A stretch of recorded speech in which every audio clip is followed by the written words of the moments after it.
আসসালামু আলাইকুম রাহমাতুল্লাহ। সবাই কেমন আছেন আপনারা? আলহামদুলিল্লাহ, শুকরিয়া। আমিও খুব ভালো আছি। আপনাদের মাঝে উপস্থিত হতে পেরে আসলে আমার খুব ভালো লাগছে। এখানে আমার মঞ্চ উপবিষ্ট শ্রদ্ধেয় যেই মুরব্বীরা আছেন, তাদের যে রাজনীতির বয়স, আমাদের বয়সও কিন্তু তত আসলে হয়নি। তো তাদের যে অভিজ্ঞতার ঝুলি, তাদের যেই রাজনৈতিক প্রজ্ঞা, সেটা আমরা প্রত্যেক দিন শেখার চেষ্টা করছি। এবং আমরা আসলে খুবই ভাগ্যবান যে এই বাংলাদেশ ঐক্যবদ্ধ জোট হওয়ার ফলে আমরা তাদের সাথে আরো নিবিড়ভাবে মেশার সুযোগ পাচ্ছি।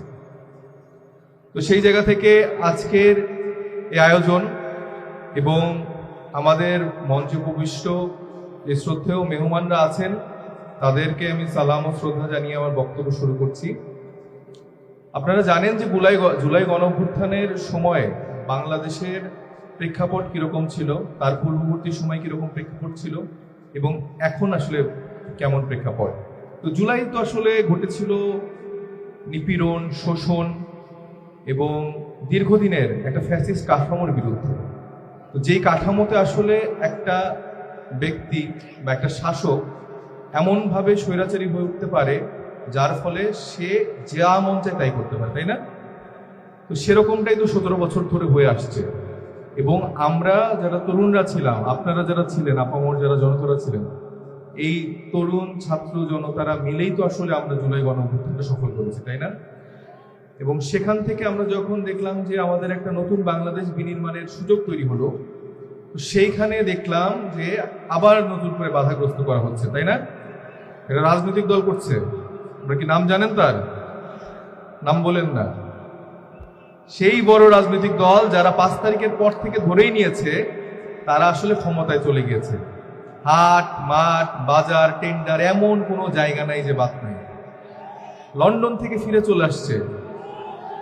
10% করে যে পাঠানো হইতো, ওইটাতে আসলে তার হচ্ছিল না। সেই জন্য সে আসলে দেশে ফিরে চলে আসছে। আরো ভাগ লাগবে, পুরো দেশটাকে সে খেতে চায়, তাই না? আপনারা কি দেশটাকে খেতে দিবেন? দিবেন? আমরা আমাদের বাংলাদেশকে কারো হাতে বর্গা দিব না। এটা লন্ডনের কাছেও না, দিল্লির কাছেও না, তাই কি? দিবেন? দিবেন? তো সেই লক্ষ্যে যখন আমরা তরুণরা সংস্কারের জন্য কাজ করছিলাম, লড়াই করছিলাম, দুর্নীতির বিরুদ্ধে যখন লড়াই করছিলাম, ইনসাফের জন্য যখন লড়াই করছিলাম, তখন আমরা বারবার দেখলাম যে একটা বড় রাজনৈতিক দল শিলং থেকে নেতা এসে সে আমাদেরকে বিভিন্ন কাজে বাধা দিচ্ছে। এবং সেই কাজে আমাদের যারা সহযোগিতা করা শুরু করলো, সেটা হচ্ছে বাংলাদেশে জামাতে ইসলাম। এবং তারা আমাদের প্রতিটা কাজে যেভাবে সমর্থন করেছে, তার পাশাপাশি পরবর্তীতে আমরা দেখেছি অন্য যে 11টি রাজনৈতিক দল, তারা প্রতিটি কাজে আসলে যেভাবে সমর্থন করেছে, কারণ তাদের চিন্তা ছিল বাংলাদেশপন্থী রাজনীতি করবে। এবং বাংলাদেশপন্থী রাজনীতির থেকেই আসলে আমাদের মূলত এই ঐক্যজোটটা হওয়া। এবং দীর্ঘদিন ধরে যখন এই আলাপ আলোচনাগুলো হচ্ছিল এবং পরবর্তীতে আমরা এই ঐক্যবদ্ধ জোটটা করি, এবং ইনশাল্লাহ আমি বিশ্বাস করি শুধু এই সিরাজগঞ্জ 5, সিরাজগঞ্জ 6 আসন না, আমরা পুরো সিরাজগঞ্জের 6টি আসন ইনশাল্লাহ আমরা দখল করব, ক্ষমতায় আসবো ইনশাল্লাহ। ইনশাল্লাহ। আল্লাহ তাআলা যদি আমাদেরকে তৌফিক দান করে, আমরা এবার বাংলাদেশে ঐক্যবদ্ধ বাংলাদেশ জোট ক্ষমতায় এসে এমন একটি ইনসাফ ভিত্তিক রাষ্ট্র কায়েম করব, যা বিগত 54 বছরে কেউ দেখেনি। দেখেছে? আপনারা তো সেই লক্ষ্যেই কাজ করছেন। আচ্ছা, এখন বলেন তো, আপনাদের এই এনায়েতপুর বাসী যারা আছেন, তাদের তো একটা দীর্ঘদিনের চাওয়া আছে যে আপনারা একটা উপজেলা চান, তাই না? আমার মনে হয় যে আমি বা আমার যে ভাই আছেন, আলী ভাই আছেন, আমরা মিলে আমরা চেষ্টা করব আপনাদের এই ইচ্ছাটা, এই দীর্ঘদিনের যেই লালিত একটা স্বপ্ন, কারণ এত বড় অংশ নিয়েও আপনাদের এখনো উপজেলা হয়নি, আমার মনে হয় আমরা এটা নিয়ে একটা কাজ করার চেষ্টা করবো ইনশাআল্লাহ। এবং আপনাদের এই যে আশেপাশের যেসব ঘটনা হয়, সেই ঘটনার জায়গাগুলো যদি আমরা দেখি, এই যে আপনাদের নদী ভাঙন হচ্ছে না প্রতিনিয়ত, হচ্ছে কি? তো নদী ভাঙনগুলা কেন হয় বলেন তো? শুধু কি প্রাকৃতিক কারণে? শুধু কি আল্লাহ আপনার নদী ভেঙে দিচ্ছে এরকম ব্যাপার?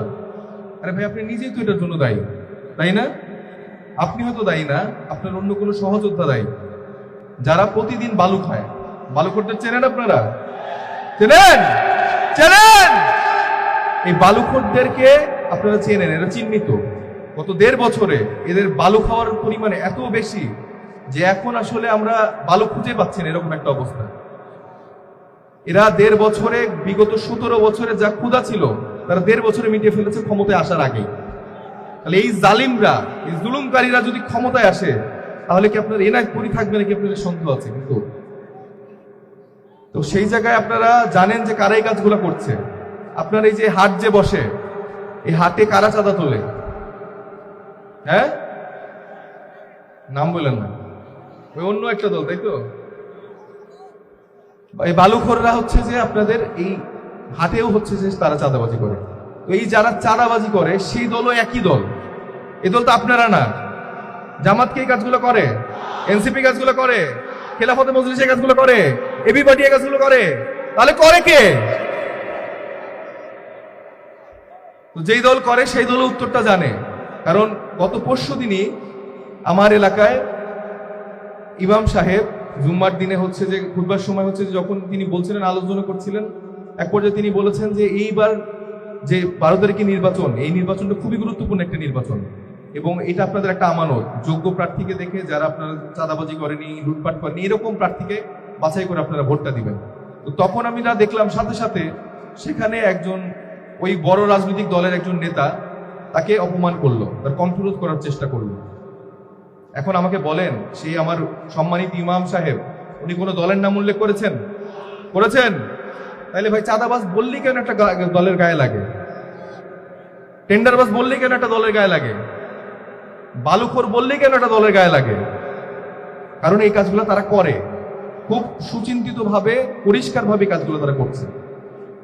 এখন আমার ওই দলের যারা সহযোদ্ধারা আছেন, যদি এখানে থেকে থাকেন, তাদের জন্য আমার খুব মায়া হয়। কারণ তারা রুট লেভেলে থেকে যে আদর্শিক রাজনীতিটা করার চেষ্টা করেছে, 17 বছর ধরে যে ত্যাগ তিতিক্ষা করেছে, এখন আমরা দেখতে পাচ্ছি যে বিদেশ থেকে কিছু নেতারা এসে সব ভাগ বটরা নিয়ে তাদেরকে একদম মানে বেকায়দায় ফেলে দিচ্ছে এবং তাদের যে রাজনীতি সেটা প্রায় শেষ করার অবস্থা, তাই না? এরকম হচ্ছে না?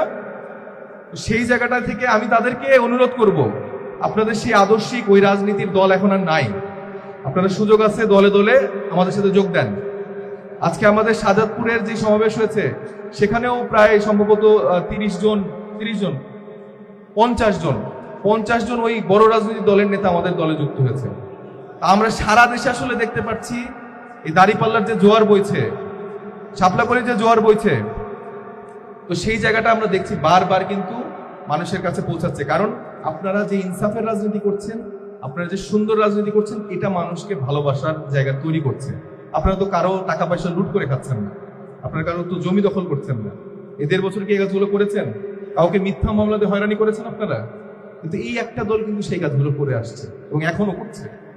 এবং আপনারা জানেন কিনা যে এখানে যে আমাদের বণিক সমিতি আছে, ব্যবসায়িক যারা আছে, তাদের কাছে কিন্তু এই যে এই সিরাজগঞ্জ 5 বলেন, সিরাজগঞ্জ 6 আসনের যেই বড় দলের রাজনৈতিক এমপি পদপ্রার্থী যারা আছেন,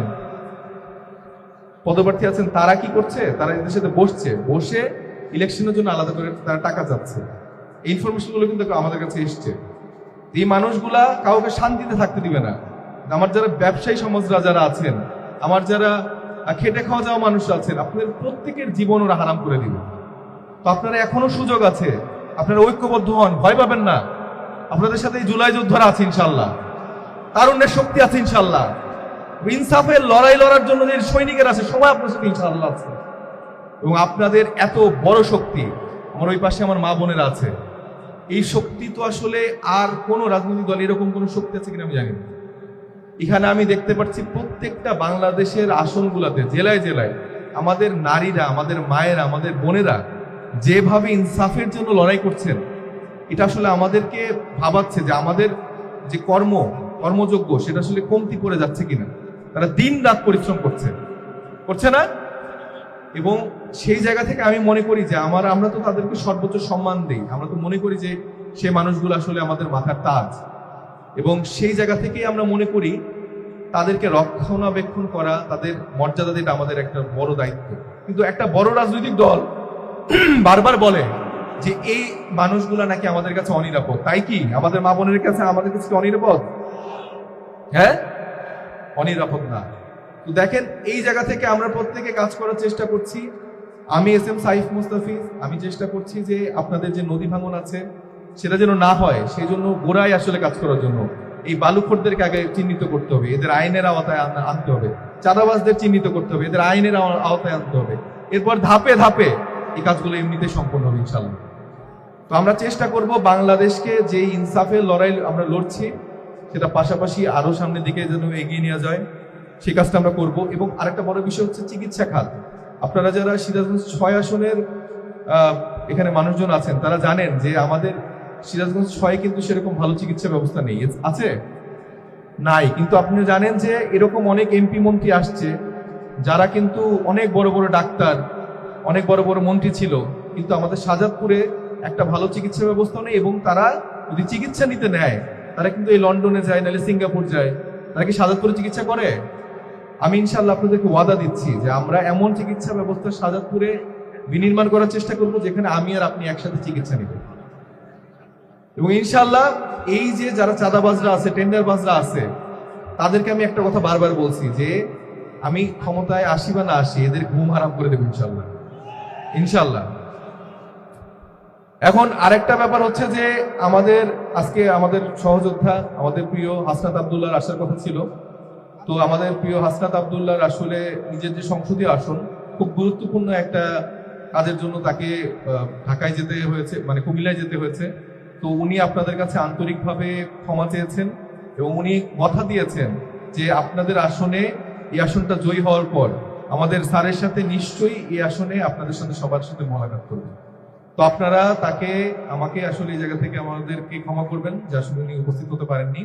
আর একটা শেষ বিষয় আমি বলতে চাই যে আপনারা জানেন ইনসাফের লড়াই লড়ার জন্য আমাদের ভাই শহীদ শরীফ ওসমান হাদি মৃত্যুবরণ করেছে, তাকে হত্যা করা হয়েছে, তাই না? আপনারা কি তার বিচার পেয়েছেন? চাচ্ছেন না? বিচার চাচ্ছেন না? আপনারা তো বিচার চাচ্ছেন। আমরা দেখছি একটা রাজনৈতিক দল এই বিচার এগুলো নিয়ে তাদের কোনো মাথা ব্যথা নেই, তাই না? প্রশাসনের কোনো মাথা ব্যথা নেই, তাই না? প্রশাসন উল্টা আমাদের ভাই জাবের, আম্মার সহ আমাদের শতাধিক ভাইকে আহত করেছে না? তাহলে কাদের মদতে? আমরা কি ভারতীয় আধিপত্যবাদকে আবার নতুন করে বাংলাদেশে ফিরিয়ে আনছি? আমরা কি আবার নতুন কোনো একটি রাষ্ট্রকে একটা দলের সাথে মিলিয়ে আবার কি আমরা বাংলাদেশে পুনর্স্থাপন করছি? আপনারা কি আবার ভারতীয় তাবেদার মানবেন? আপনারা কি মোদীর শাসন চান, নাকি আইনের শাসন চান? আপনারা কি ইসলামের শাসন চান, ইনসাফের শাসন চান, নাকি ভারতের শাসন চান? যদি না চান তাহলে আপনার লড়াই জারি রাখতে হবে। আমরা সবাই হাদি হব, যুগে যুগে লড়ে যাব। আরে আমরা সবাই হাদি হব, যুগে যুগে লড়ে যাব। সবাই ভালো থাকবেন।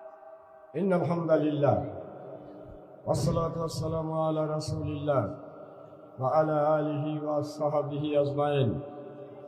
আজকে বাংলাদেশ জামাত ইসলামী এনায়েতপুর থানা শাখা কর্তৃক আয়োজিত নির্বাচনী এই বিশাল জনসভার শ্রদ্ধাভাজন সভাপতি, আজকের অনুষ্ঠানের জাতীয় জীবনের এক অনন্য সুন্দর প্ল্যাটফর্ম 11 দলীয় ঐক্যের সম্মানিত নেতৃবৃন্দ, আজকের এই অনুষ্ঠানে বিশাল বিস্তৃত ময়দানে আমার হৃদয়ের কাছে অন্তরের প্রশান্তি, চোখের শীতলতা, সুখী সমৃদ্ধ বাংলাদেশ গড়ার আজকের এই জনতার ঢল, শ্রেণী বিন্যাসে সম্মানিত ওলামায়ে হযরত বৃন্দ, দিনদার পরহেজগার ওলামায়ে দিন, তারুণ্যে উচ্ছ্বাসিত তরঙ্গমালার এক ঝাঁক দেশ গড়ার এক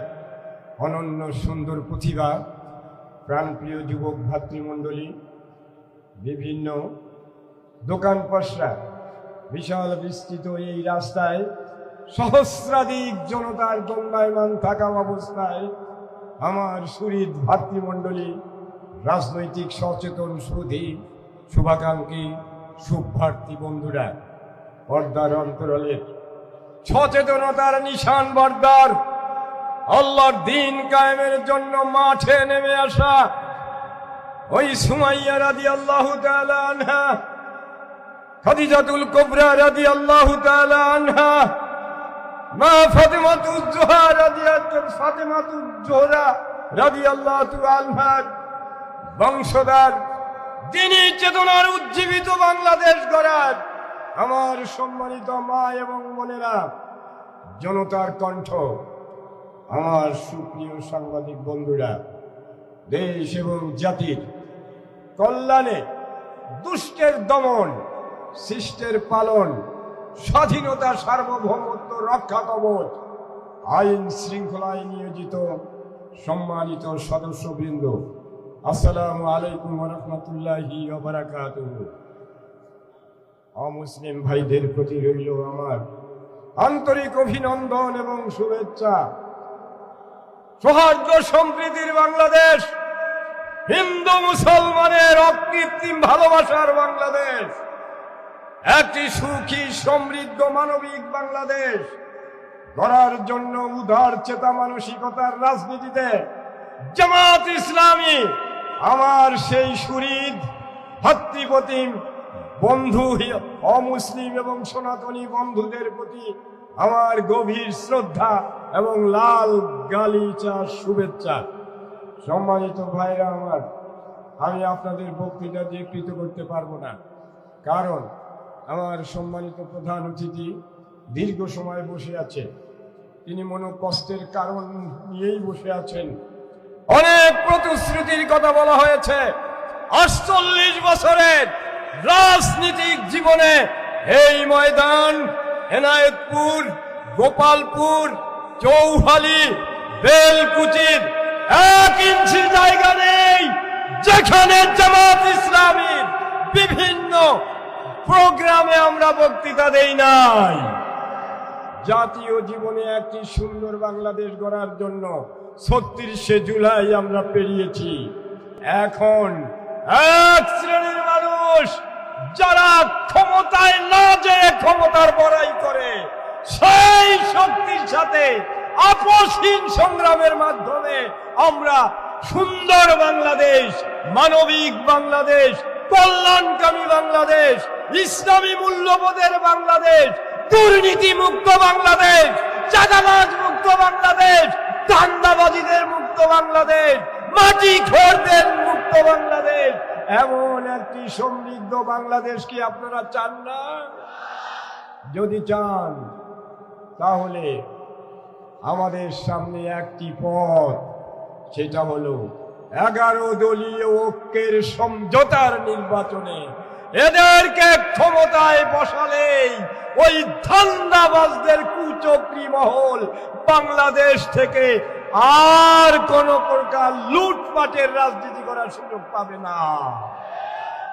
সুতরাং আমার সম্মানিত আমির সাহেব বলেছেন, এর আগেও আমি থানার কাছে বলেছি, রাজনৈতিকভাবে স্বীকৃত এবং আমরা যদি নির্বাচিত হতে পারি, আমরা যদি পার্লামেন্টে কথা বলতে পারি, আমরা সমস্ত যৌক্তিক রাজনৈতিক এবং পার্লামেন্টারিয়ান বোর্ডের সিদ্ধান্ত মোতাবেক আমরা ওয়াদা করছি, প্রতিশ্রুতি দিচ্ছি, এই অবহেলিত এমন বিশাল বিস্তৃত জনগণ সমৃদ্ধ এনায়েতপুর থানা, 2টি থানা আমার শাহজাদপুরের, ওই জালালপুর, আর আপনার আরেকটি ইউনিয়ন হলো খুকনি, অপর দিক থেকে আমার নদী বিধ্বস্ত, নদী ভাঙা কষ্টের মানুষগুলো সদিয়াসপাতপুর এবং এই স্থল ইউনিয়নের হাজারো কষ্টের মধ্য দিয়ে আমরা তাদের দুঃখ বেদনাকে স্বচক্ষে দেখেছি।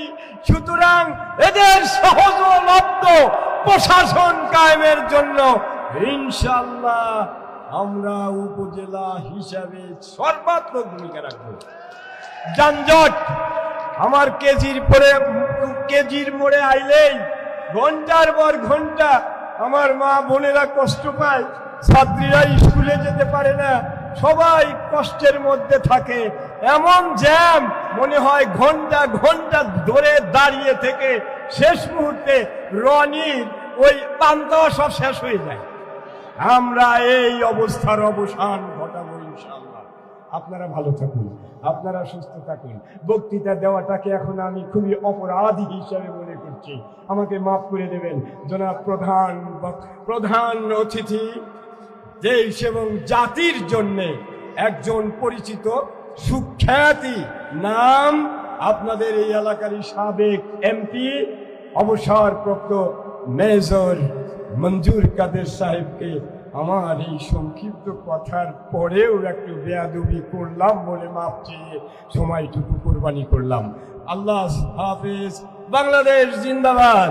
দাড়িপাল্লা এবং শাপলা কলি নূতন বাংলাদেশের প্রতিশ্রুতি। আসসালামু আলাইকুম। আজকের এই নির্বাচনী সভার সম্মানিত সভাপতি, মঞ্চ উপবিষ্ট বেলকুচি চহলী নির্বাচনী এলাকার সংসদ সদস্য প্রার্থী অধ্যক্ষ মোহাম্মদ আলী আলম, সাদাতপুর নির্বাচনী এলাকার সংসদ সদস্য পদপ্রার্থী এনসিপি থেকে মনোনীত প্রার্থী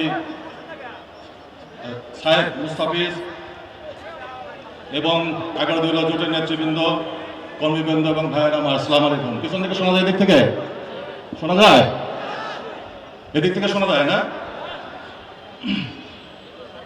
আজকে আমরা একটি গুরুত্বপূর্ণ সময়ে এখানে উপস্থিত হয়েছি। আপনারা জানেন যে 24-এর যে বিপ্লব অনুষ্ঠিত হলো, এই বিপ্লব প্রথম এবং শেষ বিপ্লব বাংলাদেশে নয়। 1947 সনে পাকিস্তান অর্জিত হয়েছিল, তারপরে ভাষা আন্দোলন হয়েছে, 1969-এর গণঅভ্যুত্থান হয়েছে, আইয়ুব খানের বিদায় হয়েছিল। 1971 সনে আমরা মুক্তিযুদ্ধ করেছি, আমি নিজেও করেছি।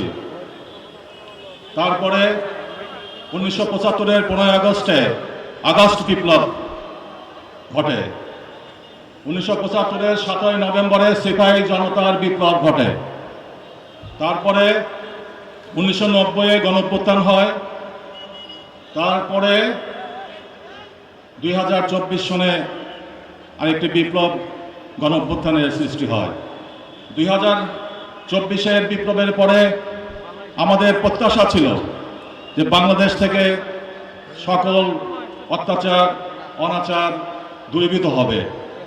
তা কি হয়েছে? তাহলে কি বিপ্লব সফল হয়েছে? এটা অসমাপ্ত বিপ্লব। এই বিপ্লব আমরা সুষ্ঠুভাবে সমাপ্ত করতে পারিনি। আপনারা জানেন যে 1954 সনে যুক্ত ফ্রন্ট হয়েছিল, তার মার্কা ছিল নৌকা মার্কা, হক ভাসানীর নেতৃত্বে। সেই নৌকা মার্কা সমস্যার সমাধান করতে পারে নাই। 1964 সনে আমরা ফাতেমা জিন্নাকে আইয়ুব খানের বিরুদ্ধে দাঁড় করিয়ে দিলাম হারিকেন মার্কায়। সেই নির্বাচনে ফাতেমা জিন্না পরাজিত হলেন। সেই হারিকেন মার্কাও কোনো সমস্যার সমাধান দিতে পারে নাই। 1968 সনে আমরা স্বাধীন জনগণতান্ত্রিক পূর্ব বাংলা কায়েমের কথা বললাম, সশস্ত্র গেরিলা যুদ্ধের মাধ্যমে বাংলাদেশ স্বাধীন করব।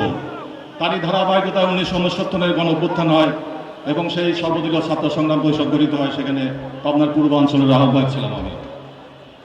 1970-এর নির্বাচনের পরে আরেকটি নির্বাচন হয় 1973 সনে। সেই নির্বাচনে আওয়ামী লীগ কারচুপি করে। সেই নির্বাচনে আওয়ামী লীগের ছিল নৌকা মার্কা, আর আমরা ছিলাম ন্যাশনাল পার্টি ভাসানী ধানের শীষ মার্কা।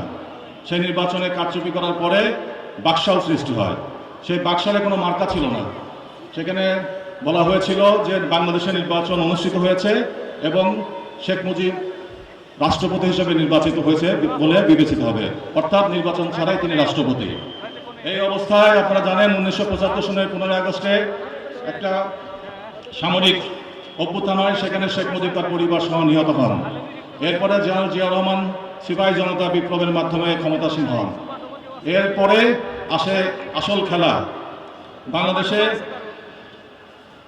1978 সনে একটা জাতীয়তাবাদী ফ্রন্ট গঠিত হয়। সেখানে ন্যাশনাল পার্টি ভাসানী, সেখানে চেয়ারম্যান ছিলেন মশিউর রহমান যাদু মিয়া। তাকে আমি বললাম যে এখানে এই ধানের শীষের পতাকা এবং ধানের শীষ মার্কাটা জিয়া রহমানকে দিয়ে দেন, নাইলে বাংলাদেশ স্বাধীনতার সার্বভৌমত্ব রক্ষা করা যাবে না। এইভাবে বিএনপি যখন সৃষ্টি হলো তখন ধানের শীষ মার্কা বিএনপির কাছে আসলো। কোথেকে আসলো? ওই ন্যাশনাল পার্টির মার্কা। বিএনপির কোনো মার্কা আগে ছিল না। এখন বিএনপি কিভাবে গঠিত হয়েছিল? ফেসবুকে বলা হয় আমি যে এনসিপিতে যোগদান করেছি এবং 11 দলীয় জোটে এই জোট গঠনে আমার ভূমিকা ছিল। এই বলা যায় কি আমি নাকি গোলালু এই পার্টি থেকে ওই পার্টি যোগদান করেছি। আপনারা জানেন 1975 সনের পরে 1978 এবং 79 সনে যখন বিএনপি গঠন হয় তখন আমি সামরিক বাহিনীর অফিসার ছিলাম। আমরাই বিএনপি গঠন করেছি। এই বলে না আওয়ামী লীগ যে সেনা ছাউনিতে বিএনপির জন্ম, এটা তো সঠিক কথা, আমরাই করেছি। আমরা সারা বাংলাদেশে 300টি নির্বাচনী এলাকা থেকে 300 জন গোল আলু ধরে এনে বিএনপি গঠন করেছিলাম। জবাব হলো, বয়স হয় না 17 বছর, ফেসবুকে লাগে আমি গোল আলু। আপনার বাপ দাদারে জিজ্ঞেস করেন আমি কে। এরপরে সে বিএনপি জিয়া রহমানের নিহত হওয়ার পরে সে বিএনপি আর শাসন ক্ষমতা থাকতে পারে নাই। নিজেদের অন্তর্কন্দল, চাঁদাবাজি, এবং এই যে এখন যে চাঁদাবাজি হচ্ছে না, তখনও হয়েছিল। তখন সামরিক শাসন জারি হয়। সামরিক শাসন জারি হওয়ার পরে 1990 সনে আরেকটি গণ অভ্যুত্থান হয়। সেই অভ্যুত্থানের পরে বিএনপি নির্বাচন করে এবং জামাতে ইসলাম নির্বাচন করে আলাদাভাবে। তা আমরা হিসাব করে দেখলাম যে আলাদা নির্বাচন করলে বিএনপি ক্ষমতা আসতে পারবে না। তখন আমরা মেকানিজম করলাম যে জামাতের যারা ভালো ক্যান্ডিডেট এবং বিএনপি যারা ভালো ক্যান্ডিডেট এটা সমন্বয় করতে হবে। সেই প্রক্রিয়ার মধ্যেও আমিও ছিলাম এবং সেইভাবে বিএনপি 190 আসন পেল। তারপরে নাজের থাকলো কয়টা? 10টা। সমর্থন দিয়েছিল কে? জামাতে ইসলাম। মার্কা কি ছিল? দাঁড়িপাল্লা। আর বিএনপি মার্কা কি ছিল? তার দাঁড়িপাল্লা বা ধানের শীষ এক করে দিয়েছিলাম আমরা। হিসাব হয়েছে? 1996 সালে কি হয়েছিল? বিএনপি কি করলো? জামাতকে দূরে সরিয়ে দিল, বলে যে এরা ভালো না। এটা কি? বেশি বেশি ইসলামের কথা বলে। এরা কি 71-এ মুক্তিযুদ্ধের সময় বিরোধিতা করেছিল। তারপরে কি রেজাল্ট হয়েছিল? 96 নির্বাচনে বিএনপি জিতেছিল 117 আসন। আমি বেগম খালেদা জিয়াকে বললাম, আপনি যে আওয়ামী লীগের ক্ষমতা আনলেন, আমরা তো আওয়ামী লীগের দূরে সরিয়ে রেখেছিলাম 21 বছর, তা আপনাকে আমরা কায়দা কৌশলে প্রধানমন্ত্রী করলেন, আপনারা আমাদেরকে আওয়ামী লীগ উপহার দিলেন। তাহলে কি দাঁড়ালো? এই আওয়ামী লীগকে বিতাড়িত করার ক্ষমতা আপনার নাই। তাহলে কি করা? তখন বললাম যে এখানে ফ্রন্ট করতে হবে। ওই যে 78 যুক্ত ফ্রন্ট, 54 সনের 69-এর এই ঐক্যজোট, তারপরে হলো জাতীয়তাবাদী ফ্রন্ট 1978-এর, তারই আলোকে এগুলো আমার অভিজ্ঞতা ছিল। আমি বলতে ফ্রন্ট ছাড়া আপনি ক্ষমতায় আসতে পারবেন না। সেখানে আমরা 4 দলীয় জোট করলাম। 4 দলীয় জোটে কারা কারা ছিল? আওয়ামী লীগ ছিল না, আওয়ামী লীগের বিরুদ্ধে 4 দলীয় জোটে বিএনপি ছিল, এর সাথে জাতীয় পার্টি ছিল, জামাতে ইসলাম ছিল এবং ইসলামী ঐক্যজোট ছিল। এই ছিল 4 দল। মার্কা কি ছিল? এই জামাতে ইসলামের দাঁড়িপাল্লা, আর বিএনপির এই ধানের শীষ প্রতীক নিয়ে আপনাদের এখানে আমি এসেছিলাম, মনে আছে? কোন সনে? 2001-এ। আর পাবনা 1-এ গিয়ে আমি কার ভোট চাইতাম? দাঁড়িপাল্লা। 2008-এ এখানে আমি কোন মার্কা নিয়ে নির্বাচন করলাম? ধানের শীষ। আর ওখানে দাঁড়িপাল্লা। 2014 পর্যন্ত এটা ঠিক ছিল, দাঁড়িপাল্লা এবং ধানের শীষ একত্রে। এরপরে কি হলো? 2015-তে কে যেন বুদ্ধি দিল বিএনপিকে যে আপনি জামাতে ইসলামকে ছাড়েন, আপনাকে আমরা ক্ষমতায় বসিয়ে দেব। কারাই বুদ্ধি দিল জানেন? কে বলতে পারবে? হ্যাঁ, আরো এইখানে রাজনীতি তো এখানে আটকে আছে। আধিপত্যবাদী শক্তি ভারত। এবং অনেকেই বলে, আবার ফেসবুকে লেখে 17 বছর আপনি কোথায় ছিলেন? আরে জন্মই হয় না তার লেখে 17 বছর। 2008-এর পরে 2009-এ সিরাজগঞ্জের বিএনপির আমি যুগ্ম আহ্বায়ক ছিলাম না, জেলা কমিটি করেছি, দিনাজপুর কমিটি করার জন্য আসছিলাম না। তারপরে যখন 2014-তে কমিটি করা শেষ, 2015-তে যখন বিএনপি ইউটার্ন নিল, ইউটার্ন পর্যন্ত উল্টা ঘোর, যখন ভারতের দিকে গেল, তাহলে আমি কি ওই ধানের শীষের ভারত ওইদিকে থাকবো নাকি আমি উল্টা ঘুরবো? বিএনপি যদি উল্টা ঘোরে তাহলে আমিও কি করব? উল্টা ঘুরবো। ঠিক আছে না রাজনীতি? তখন দেখা গেল যে বিএনপি ক্ষমতা আসতে পারবে না এই রাজনীতি করে। তখন আমরা কি হলাম? আমরা হলাম গোপনে গেলাম, গুপ্ত। ওই নেতা বলে কি এরা সবাই গুপ্ত। জামাতে ইসলামকে বুদ্ধি দিলাম গুপ্ত হন, শিবিরও গুপ্ত হয়ে গেল। আমরা যারা জাতীয়তাবাদী শক্তি আমরা সব গুপ্ত হয়ে গেলাম। গুপ্ত মানে কি? সিক্রেট। এখন আমাদেরকে আর খুঁজে পায় না। আমরা কি বসেছিলাম? আরে বসে যদি থাকেই তাহলে 2024-এর বিপ্লব হয় কিভাবে? ছাত্ররা ছাত্রদের মতো কাজ করেছে, শিবিরের মতো কাজ করেছে, এবং জামাতে ইসলামের মতো কাজ করেছে। সব মিলে 2024-এ আমরা ফ্যাসিস্ট সরকারকে তাড়িয়ে দিলাম। মানে কোথায় গেল ওদের আদি নিবাস কোথায়? ভারতে। আসল জায়গায় তারা চলে গেল। এখন এদেরকে তো তাড়ালাম, তাতে লাভ হলো কি? লাভ হলো ওদের, যাদের বিরুদ্ধে আপনারা কথা বলেন, চাঁদাবাজি, টেন্ডারবাজি, কি বালু খেকো। আমরা তাদের বিরুদ্ধে কেন কথা বলি? কারণ হলো তারা যে চাঁদাবাজি, অবৈধ ব্যবসা করে যে অর্থ উপার্জন করেছে 17 মাসে, এটা তাদের আজীবনের পুঁজি। এই পুঁজি আপনাদের বিরুদ্ধে লাগাবে। এই পুঁজি দিয়েই তারা আগামী নির্বাচন করছে। এই অবৈধ টাকা দিয়ে তারা বলে কি ভোট সেন্টার দখল করবে, এই টাকা দিয়ে তারা নির্বাচন করবে, তাই না? তাহলে এখানে তাদের বিরুদ্ধে আমাদের কথা বলা প্রয়োজন। এখন এদের বিরুদ্ধে কথা বলতে হলে আমাদের কাকে ডাকবে? আমাদের যে 2 প্রার্থী আছে এখানে, জামাতে ইসলামের প্রার্থী দাঁড়িপাল্লায় অধ্যক্ষ মোহাম্মদ আলী আলম এবং সাদাতপুরের এনসিপির শাপলাকলির মার্কার সাহেব মুস্তাফিজ, এদেরকে প্রয়োজন হবে সংসদে পাঠাতে। এই এলাকায় চাঁদাবাজি বন্ধ করতে হলে আমাদের কর্মসংস্থান করতে হবে, এবং আমাদের এখানে আছে সিরাজগঞ্জ 5 নির্বাচন এলাকায় বেলকুচি চৌহালিতে অধ্যক্ষ মোহাম্মদ আলী আলম। মার্কাটা কি? দাঁড়িপাল্লায় আপনারা ভোট দেবেন এবং বিজয়ী করবেন। আমার ডানে আছে এনসিপি সাহেব মুস্তাফিজ শাপলাকলি।